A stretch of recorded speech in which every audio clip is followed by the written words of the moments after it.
یہ محض ایک کرکٹ کی خبر نہیں ہے، یہ ایک ملک کی ساکھ، اس کی سفارتی حیثیت اور اس کے سماجی چہرے پر پڑنے والی گہری خراش کی کہانی ہے۔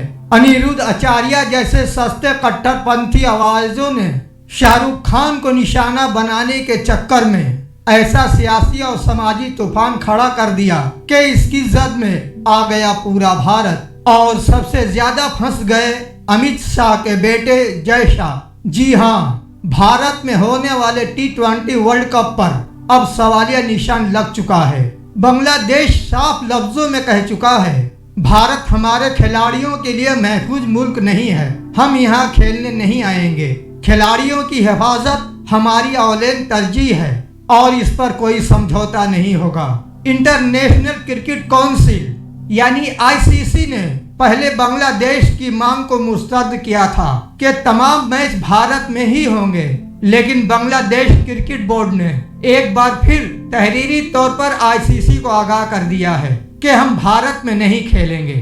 یہ وہ ICC ہے جس کا چیئرمین کوئی اور نہیں بلکہ جے شاہ ہے۔ اب ذرا سمجھیے کہ یہ آگ بھڑکی کہاں سے۔ 16 دسمبر کو ابوظہبی میں IPL کی نیلامی ہوئی۔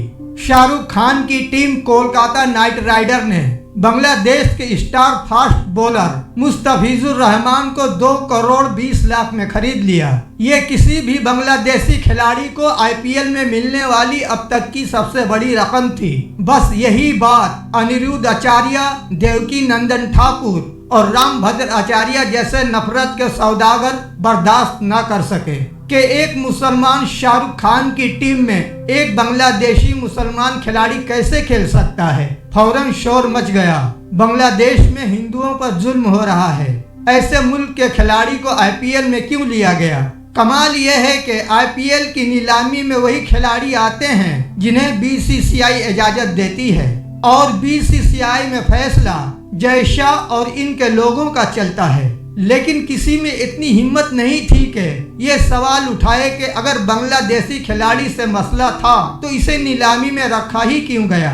دباؤ اتنا بڑھ گیا کہ 3 جنوری کو کولکاتہ نائٹ رائڈرز کو مستفیض الرحمان کو ٹیم سے باہر کرنا پڑا۔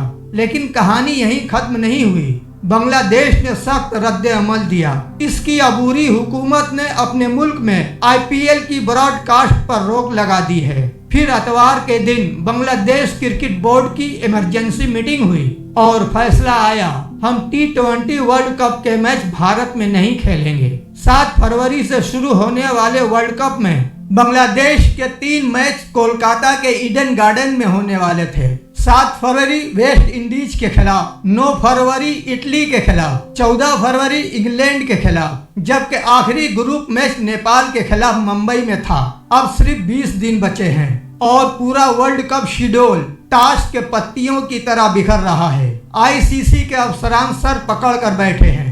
اگر بنگلہ دیش نے دوسری بار کی اپیل بھی مسترد کر دی تو ICC کے پاس 2 ہی راستے بچیں گے، یا تو میچ سری لنکا منتقل کیے جائیں یا پھر بنگلہ دیش کے بغیر نیا شیڈول جاری کیا جائے، اور دونوں صورتوں میں سب سے زیادہ ناک کٹے گی بھارت کی۔ بنگلہ دیش کرکٹ بورڈ نے اپنی میڈیا ریلیز میں واضح کہا ہے، ہم نے ویڈیو کانفرنس میں ایک بار پھر بھارت میں نہ کھیلنے کی اپنی مانگ دہرائی ہے۔ کھلاڑیوں، آفیشلز اور اسٹاف کی حفاظت ہماری سب سے بڑی ترجیح ہے۔ یہ پہلا موقع نہیں ہے، اس سے پہلے پاکستان بھی بھارت میں کھیلنے سے انکار کر چکا ہے۔ پاکستان نے تو یہاں تک کہہ دیا ہے کہ اگر وہ سیمی فائنل یا فائنل میں پہنچا تو وہ میچ بھی سری لنکا میں ہی ہوں گے، بھارت میں ہم نہیں کھیلیں گے۔ یعنی اب 2 ممالک بھارت کو غیر محفوظ مان رہے ہیں۔ یہ محض کھیل کی بات نہیں ہے، یہ اس ملک کے منہ پر ایک زوردار تماچا ہے جو خود کو تنوع اور ہم آہنگی کی مثال کہتا ہے۔ وہ ممالک جو بھارت کی کوکھ سے پیدا ہوئے، جنہوں نے آزادی کی جدوجہد ساتھ لڑی،